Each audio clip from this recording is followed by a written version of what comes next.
नमस्कार. मधुरम चॅनलवर तुमचं पुन्हा एकदा स्वागत. आपण गीता महात्म्य बघतोय. आज या अध्याय 6वा आत्मसंयम योग, त्याला ध्यान योग असे म्हणलं जातं. मागच्या 5 अध्यायामध्ये आपण कर्माचंच महत्त्व बघतोय.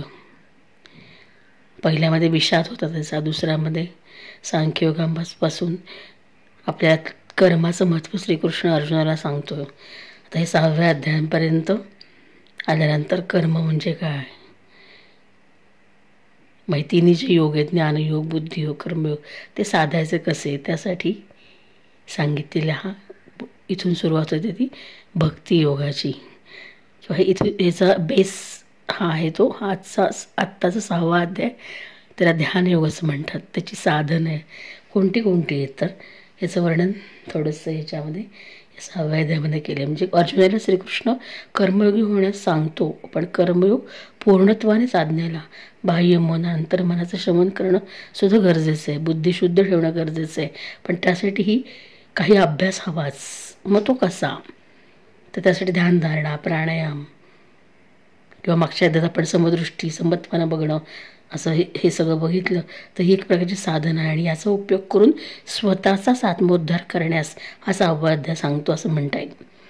स्वतःचा उद्धार करून घेणं, योगाभ्यासाचं वर्णन करताना योगी कसं व्हावयाचं नकळत वर्णन या अध्यायामध्ये थोडंसं केलं गेलेलं आहे. मग कर्मयोगी, ज्ञानयोगी आणि ध्यानयोगी होता येतं ते या साधनांचा उपयोग करून. मग कर्मफलाचा त्याग करणारा कर्मसन्यास योगीच, पण प्रारब्ध आहेच. मग यात आत्मस्वतंत्र कसे येईल हा सुद्धा एक प्रश्न आहे. म्हणजे हे सगळ्या साधनांचा उपयोग करून जरी कर्मयोग साधला, कर्मसन्यास जरी घेतला, तरी त्यात जर एखाद्याचं प्रारब्ध असेल आणि या सगळ्या योगांची सिद्धी आपल्याला मिळाली नाही, आत्मस्वतंत्र आपल्या त्याच्यामध्ये जरी मिळालं, आपल्याला पाहिजे तसं आपण तो योग साधण्याचा प्रयत्न जरी केला, तरी त्यात पूर्ण सिद्धी जर मिळाली नाही, आपलं प्रारब्ध त्याच्यामध्ये आलं, तर मग त्याचा काय उपयोग, मग आपण आपला उद्धार कसा करायचा, हा एक प्रश्नसुद्धा विचाराधीन या 6व्या अध्यायामध्ये आपल्याला सांगता येईल. म्हणजे योगाभ्यास साधून कर्मयोगी, ज्ञानयोगी, ध्यानयोगी होणं शक्य आहे. किंवा एखादा मनुष्य श्रद्धेनं योगाभ्यासाचा पाठीस लागला, पण सिद्धी प्राप्त होण्यापूर्वीच त्याच्यापासून तो मागे वळला, तर मग अशा वेळेस हा योग कसा साधायचा, असे प्रश्न ह्याच्यामध्ये या अध्यायांमध्ये नकळत पडलेले दिसतात. आणि मग त्याचं उत्तर देण्यासाठी श्रीकृष्णाने काही नवीन कन्सेप्ट किंवा संदर्भ ह्याच्यामध्ये त्याच्या उत्तरामध्ये वाचताना लक्षात आले. पुनर्जन्म, नवीन जन्म किंवा आत्म्याचं अमरत्व याचे थोडेसे उल्लेख आपल्याला या 6व्या अध्यायामध्ये झालेले दिसतात. मग विवेक, वैराग्य आणि अभ्यास ही साधनेची मुख्य साधनं आहेत. म्हणजे गीतेचे आधारस्तंभ म्हटलं तरी चालेल. आणि त्याच्या पुढे मी म्हणते की विवेक, वैराग्य आणि अभ्यास हे गीतेचे प्राण आहेत असंच म्हणता येईल. कारण संकल्प विकल्पाच्या हिंदोळ्यावर आपण झुलत असतो, आपलं मन चंचल असतं. त्या अभ्यासानं आणि वैराग्यानं आपल्याला वश करता येतं. आणि मनाच्या चंचलतेचा आधार आहे तो राग. कारण एखाद्या गोष्टीचा आपल्याला राग आला तरच आपल्यातनं काहीतरी कृती घडते. विषयातला रस म्हणून आपण त्याला स्थिरता देण्यासाठी त्याची कास धरतो, आणि ती कास धरतो ती वैराग्याची. नाही, मला हे मिळवायचंच आहे अशी आपली मनाची आशा होते. मग राग हे संसाराकडे धाव घेण्याचा मार्ग आहे असं म्हणलं तरी इथं काही वावगं होणार नाही. कारण वैराग्य आहे संसाराकडे पाठ फिरवणे असं म्हणता येईल. पण बाहेरच्या जगामध्ये कसले सुख नाही हे समजणं म्हणजे वैराग्य. म्हणजे भौतिक सुखाचा लाभ तात्पुरता मिळतो, त्याच्यामध्ये काही जास्त आपण अंतर्मुख होऊ शकत नाही, हे जेव्हा कळतं तेव्हा ते वैराग्य येणं असंच म्हणलं जातं. म्हणजे सांसारिक विषयांचं आकर्षण व्यर्थ आहे हे जाणणं म्हणजे वैराग्य. आणि या सगळ्यासाठी काय हवा, तर विवेक हवा, विचार हवाच. म्हणजे अपयश आलं तर विश्वास टाकला तर आपण म्हणतो की कधीने मला फसवलं म्हणून माझं असं झालं, माझं त्याच्यावर एवढं मनापासून मी त्याच्यावर विश्वास टाकला, त्याचं माझ्यावर इतकं प्रेम होतं, पण त्यांनी माझा आत्मघात केला असं आपण जेव्हा म्हणतो, तेव्हा जगात कोणीच कोणाचं नाही, हे सगळं क्षणिक आहे हे आपलं मन पटवून घेतं. आणि तेव्हा आपल्याला येतं वैराग्य असंही म्हणता येईल. म्हणजे दुसरा माणूस तसा नाही, आपण म्हणतो की एखादा माणूस तसा नाही आहे, तो माझ्याशी असं का वागला, याचं उत्तर जेव्हा आपल्याला मिळत नाही, ते आपल्या मनात त्याच्याविषयी आडी निर्माण होते, राग निर्माण होतो, तेव्हाच आपल्याला वैराग्य प्राप्ती होते, त्याचा अनुभव येतो आणि मग त्यातून आपल्या मनामध्ये राग निर्माण होतो आणि हा रागच आपल्याला ह्या स्वतःच्या उद्धाराचा मार्ग दाखवतो की काय न कळत, असंही मला वाटलं याच्यामध्ये. बघा, म्हणजे स्वतःचं आत्मसंयमन करणं, त्यासाठी या साधनांचा, ध्यानधारणेसारख्या साधनांचा उपयोग करता येतो असे सांगता येईल. म्हणजे ते हरवून देता त्यात स्थिर करण्यासाठी विवेकानं प्रयत्न करणं म्हणजे अभ्यास.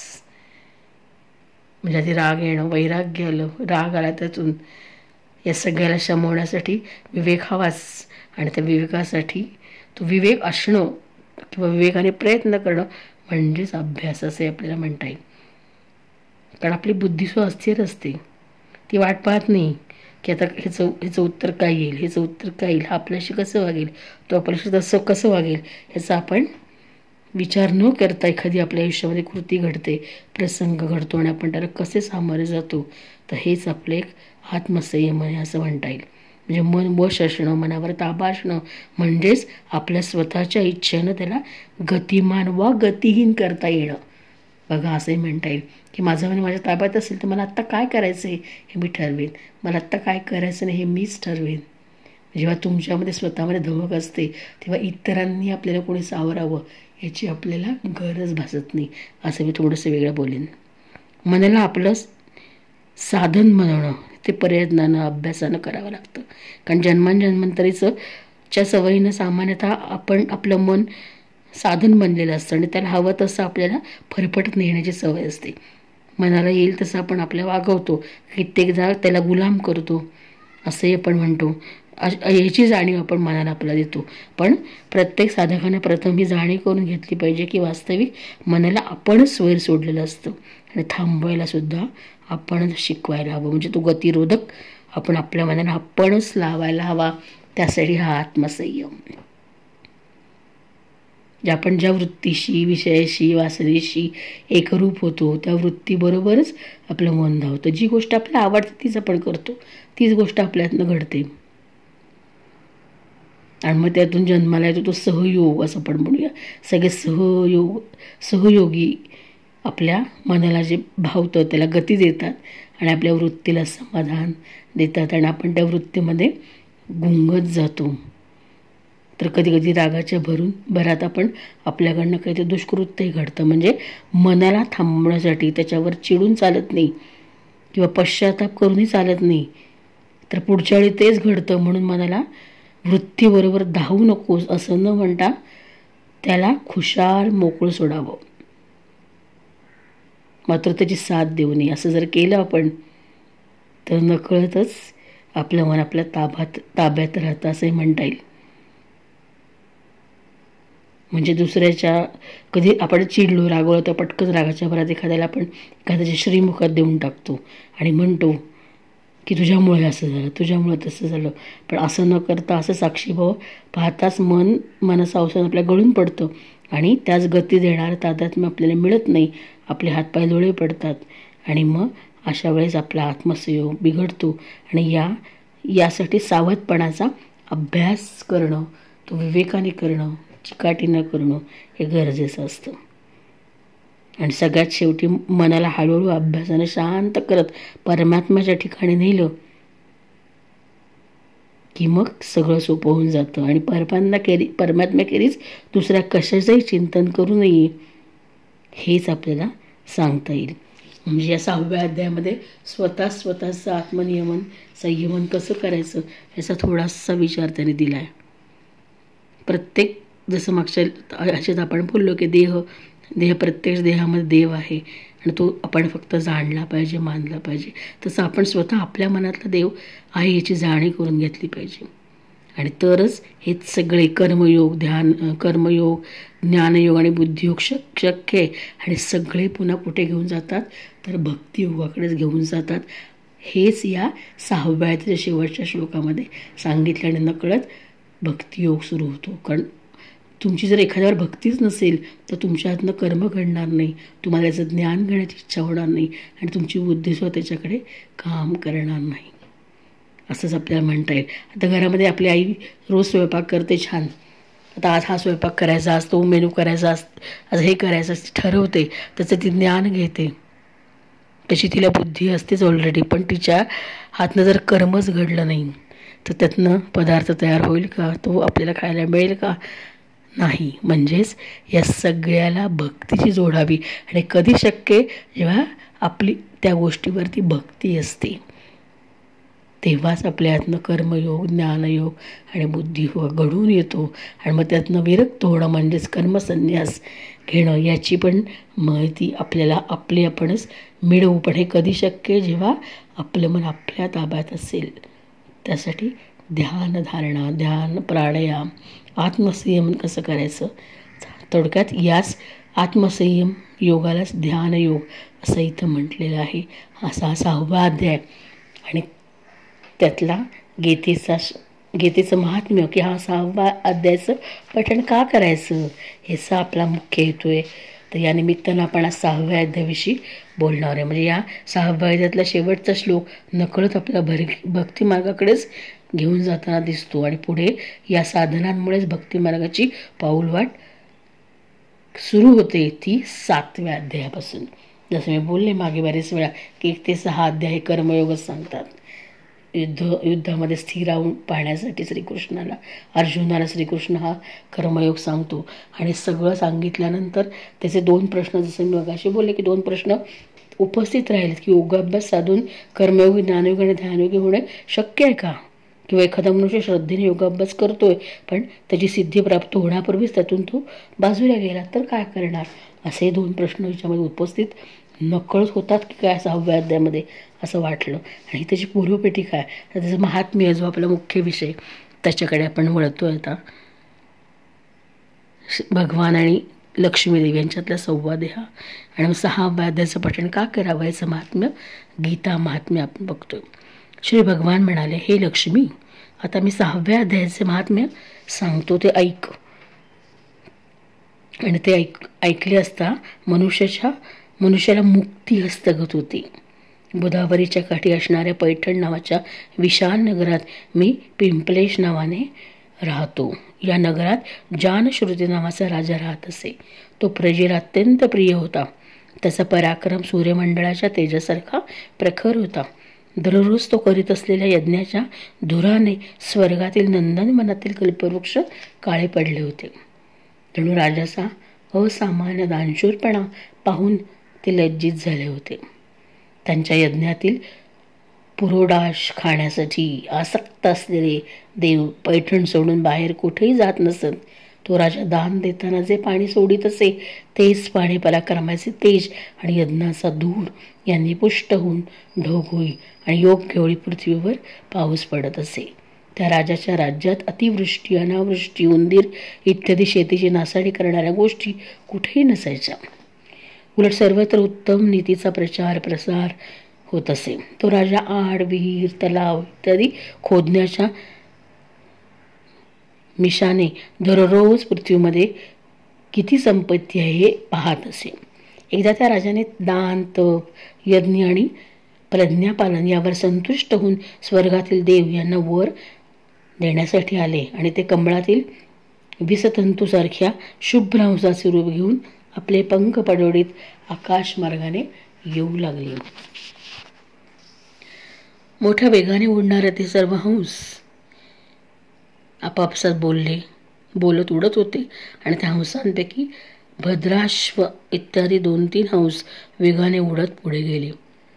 त्यांना मागच्या हंसाने हाक पाडून म्हटलं, मित्रा भद्राश्वा, तुम्ही वेगाने पुढे का निघालात? हा मार्ग अतिशय कठीण आहे, म्हणून आपण सारांनी मिळूनच चालले पाहिजे. हे समोरच पुण्यप्रतापी जानश्रुती महाराजांचे प्रखर तेज स्पष्टपणे दिसत नाही का? या तेजाने आपण कदाचित भस्म होऊन जाऊ, म्हणून सावधपणे आपल्याला येथून गेले पाहिजे. मागच्या हंसाचे बोलणे ऐकून पुढचे हंस हसून त्याच्या बोलण्याची टर उडवू लागले. बंधूंनो, या जानश्रुती राजाचे तेज ब्रह्मज्ञानी महात्म्या रैकवाच्या तेजाहून प्रखर आहे का? वरच्या गच्चीवर असलेल्या जानश्रुती राजाने हंसाचे हे बोलणे ऐकले. बघा किती पात्र त्याच्यामध्ये. तो तात्काळ खाली उतरला आणि त्याने आपल्या सारथ्याला बोलावून म्हणले, सुथा, ताबडतोब जा आणि महात्म्या रैकवाला इकडे घेऊन ये. राजाची मनपसंत आज्ञा ऐकून मोह नावाचा सारथी प्रसन्नपणे नगराबाहेर पडला. सर्वप्रथम तो मुक्तिदायिनी काशीला गेला, जेथे त्रैलोक्यनाथ भगवान विश्वनाथ मनुष्याला तारक मंत्राचा उपदेश देऊन मुक्त करतात. त्यानंतर तो गयेला गेला, जिथे सुंदर नेत्र असणारे भगवान गदाधर लोकांच्या उद्धारासाठी राहत असतात. याचप्रमाणे अनेक तीर्थक्षेत्रांच्या ठिकाणी रेकव महाशयांचा शोध घेत सारथी पापनाशक मथुरेला पोहोचला. हे भगवान श्रीकृष्णाचे आदिस्थान असून ते अतिशय श्रेष्ठ व मोक्ष देणारे आहे. हे तीर्थक्षेत्र वेदशास्त्रात त्रिभुवनपती भगवान गोविंदाचे अवतारस्थान म्हणून प्रसिद्ध आहे. त्यामुळे अनेक देव आणि ब्रह्मर्षी येथे निवास करतात. मथुरा यमुनेच्या तीरावर अंधचंद्राकार वसले आहे. या नदीत सर्व तीर्थांचा निवास आहे. हे स्थान परम आनंद देणारे असल्याने सुंदर वाटते. या ठिकाणी गोवर्धन पर्वत असल्यामुळं मथुरेची शोभा अधिकच वाढते. तो पर्वत पवित्र वृक्षलताने वेढलेला आहे. त्यावर 12 उपवने आहेत. याच पर्वताला अतिशय पुण्यमय सर्वांचे विश्रांतीस्थान व श्रुतींचे सार सर्वस्व असणाऱ्या भगवान श्रीकृष्णांनी आधार दिला आहे. त्यानंतर मथुरेहून वायव्येला बरेच दूर गेल्यावर सारथ्याला काश्मीर नावाचे नगर दिसले. तिथे शंखासारखा शुभ्र गगनचुंबी महालाच्या रांगा भगवान शंकराच्या जणू गडगडाटी हस्याप्रमाणे शोभत होत्या. तेथे ब्राह्मणांच्या शास्त्रकथा ऐकून मुखी माणसे सुंदर वाणी वाक्य उच्चारू लागतात आणि देवासारखी शोभू लागतात. तिथे निरंतर चालणाऱ्या यज्ञांच्या धुराने आकाशमंडळ व्यापून राहिल्यामुळे ढगांच्या पापणाने वारंवार धुतले गेले तरी आपला काळा रंग सोडत नाहीत. बघा वर्णन कशाचं आहे. तेथे पूर्वजन्मीच्या अभ्यासाने परिपूर्ण असणारे विद्यार्थी गुरुजनांकडे येऊन सर्व कलांचा अभ्यास करतात. तेथेच ते माणिकेश्वर नावाने प्रसिद्ध असणारे भगवान शंकर मनुष्यांना वर देण्यासाठी सदैव निवास करतात. काश्मीरचा राजा माणिकेश याने दिग्विजयात सर्व राजांना जिंकून भगवान शिवाची स्थापना केली होती. त्यामुळे त्यांना माणिकेश्वर असे नाव पडले. त्याच मंदिराच्या दाराशी एका झाडाच्या सावलीत महात्मा रैक्व नावाचा लहानशा गाडीवर बसून आपले अंग खाजवीत होता. बघा, रैक्वचं स्थान चांगलं तेवढं सगळं वर्णन केले. अशा स्थितीत सारथ्याने त्याला पाहिले. राजाने सांगितलेल्या निरनिराळ्या गुणावरून त्याने रैक्वाला तात्काळ ओळखले. हे सगळं वर्णन मथुरेपासूनचं त्यांनी जे केलं ते रैक्व कुठे राहतो हे शोधण्यासाठी सगळा दिलेला हा आराखडा आहे असं म्हणता येईल. राजाने सांगितलेल्या निरनिराळ्या खुणावरून त्याने रैक्वाला तात्काळ ओळखले आणि त्याच्या चरणांना प्रणाम करून म्हणले, ब्रह्मन. रैक्वाच्या चरणाला प्रणाम करून म्हणले, ब्रह्मन, कुठे राहता? आपले पूर्ण नाव काय? आपण नेहमी आपल्या मनाप्रमाणे निरनिराळ्या ठिकाणी संचार करत असता, मग इथे कसे काय बसलात? तसेच आता आपला काय करण्याचा विचार आहे? सारथ्यांचे बोलणे ऐकून परमानंदात मग्न असणाऱ्या महात्मा रैक्वाने काही विचार करून त्याला म्हटले, आम्ही जरी पूर्णकाम आहोत, आम्हाला कोणत्याही वस्तूची जरी आवश्यकता नसली तरी कोणालाही ज्याच्या त्याच्या इच्छेनुसार आमची सेवा करता येईल.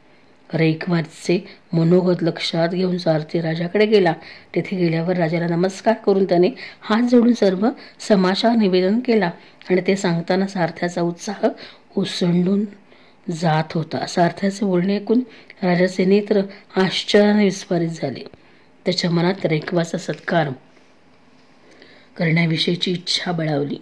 त्याने 2 खेचरे जोडलेल्या गाडीत मोत्यांचे हार, सुंदर वस्त्रे इत्यादी वस्तू ठेवून त्यात तो बसला व सोबत 1000 गायी घेऊन काश्मीर देशात जिथे रैक्व राहत होता तेथे गेला आणि आपण आणलेल्या साऱ्या वस्तू रैक्वाला समर्पण करून त्याने त्याच्याकडे दंडवत घातला. परंतु अत्यंत भक्तिभावाने चरणावर लोटांगण घातलेला राजा जानश्रुतीवर प्रसन्न होण्याऐवजी रैक्व खवळून ओरडला, म्हणाला, अरे राजा, मी असल्या प्रलोभनांना भुलणारा नाही हे तुला ठाऊक नाही का? जा, घेऊन जा ही खेचरे, जोडलेली वैभवशाली गाडी, मौल्यवान वस्त्रे, मोत्यांचा हार आणि दुधाळ गाई. रैक्वाचे रागाचे बोलणे ऐकून राजा भयभीत झाला. रेख व शाप देईल म्हणून राजाला भीती वाटली. त्याने त्याचे दोन्ही पाय घट्ट धरले. कोणी? जानश्रुतीने, रेखवाचे. आणि भक्तियुक्त मनाने म्हणाला, कृपा करा महाराज, आपल्या ठिकाणी एवढं सामर्थ्य कसे आले ते मला समजावून सांगा. रेखव म्हणाला, राजा, मी दररोज गीतेच्या 6व्या अध्यायाचा पाठ करतो, त्यामुळे माझे तेज देवांनाही असह्य झाले आहे. बघा, आत्मसंयम, स्वतःवर असलेला विश्वास, स्वतःच मिळालेलं यश, त्यासाठी केलेली साधना आणि त्यामुळे मिळालेलं तेज याचा उल्लेख इथं होतोय का नकळत. ते ऐकून राजाने रेखपाकडून 6व्या अध्यायाचा अभ्यास केला, त्यामुळे त्याला मोक्ष मिळाला. इकडे रेखव देखील भगवान माणिकेश्वराजवळ गीतेच्या मोक्षदायक 6व्या अध्यायाचा जप करत सुखाने राहिला. हंसाची रूपे घेऊन वर देण्यासाठी आलेले देवही चकित होऊन आपापल्या जागी निघून गेले. जो मनुष्य नेहमी एकाच अध्यायाचा जप करतो तो देखील भगवान विष्णूच्या स्वरूपाला प्राप्त होतो, यात जराही शंका नाही. बघा, या पात्रांच्याद्वारे, या कथेद्वारे, महात्म्याद्वारे नकळत इथं स्वतःचा उद्धार स्वतःच करता येतो. हे नकळत सांगितले का हो, की आपला उद्धार आपणच करू शकतो. आपणच आपल्यातला सोय जर ओळखला तर आपली ओळख आपल्यालाच होते. स्वतःचा उद्धार करून घेणं, म्हणून हेच योगाभ्यासाचं मुख्य लक्षण आहे असं सुद्धा म्हणता येईल. याच्यात रागाचा पण उल्लेख आहे बघा, कारण त्या रागामुळंच त्याची काय झाली, त्याला मार्ग मिळाला, पुढचा मार्ग मिळाला. कोणाला? जानश्रुतीला. कोणाच्या रागामुळे? तर रेखवाच्या रागामुळे. तर अशा प्रकारचं बोललो पण की विवेक, वैराग्य आणि अभ्यास ही सगळी महत्त्वाचं गीतेचं प्राण आहे. तसं अध्यासाचं ह्याच्यामध्येच आपल्याला वर्णन नकळत मिळतं की अतिराग असेल तरच आपल्यातनं अक्षरशः कधीकधी त्याचा विनाशसुद्धा आपण आपल्या कृतीने करू शकतो, पण आपण आपल्याला घडवूसुद्धा शकतो. कारण आपला स्वाभिमान, आत्मसंयम जागृत होतो, आपल्या हातून चांगलीच कृती घडते असाच बोध यातून घ्यायला हरकत नाही आपण, नाही का. म्हणजे गीतेचे 6 अध्याय कर्मयोग सांगतात आणि श्रीकृष्ण अर्जुनाला परावृत्त करतो युद्धमेवर चिरवण्यासाठी. पण हे सगळे योग, कर्मयोग, ज्ञानयोग, बुद्धियोग यासाठी आवश्यक आहे ते म्हणजे स्वतःवर नियंत्रण, आत्मसंयमन, की जे कशावरती अवलंबून आहे, तर आपल्या मनावरतीच अवलंबून आहे. आणि हे सगळं कधी शक्य आहे? जेव्हा आपल्यावर भक्ती असेल. जसं मी बोलले, कुठली गोष्ट भक्ती असल्याशिवाय, त्याच्यामध्ये त्या गोष्टीची आवड असल्याशिवाय आपल्यातनं घडणं शक्य नसतं. एखादा पिक्चर आपल्याला आवडतो का आवडतो? कारण आपली त्याच्यावर भक्ती आहे. आपल्याला नट आवडतो का आवडतो? कारण आपल्या त्याच्यावर भक्ती आहे, आपल्या त्याच्यावर प्रेम आहे, असं सुद्धा आपल्याला म्हणता येईल दुसऱ्या भाषेमध्ये. मग तसंच आपलं मन आपल्या ताब्यात असेल, आपलं मनामध्ये त्या गोष्टीची भक्ती असेल, तर आपल्यातनं सगळ्या कृती नकळत घडतील का? म्हणजे कर्मयोग साध्य होईल. मग कर्मयोग साधला गेला की कर्मसन्यासी आपल्याला साधता येईल का? असाच थोडासा विचार इथे करावा असं वाटतो. तुम्हाला काय वाटतं? तुम्हाला आवडला असेलच. उद्या भेटूच. जय श्रीकृष्ण.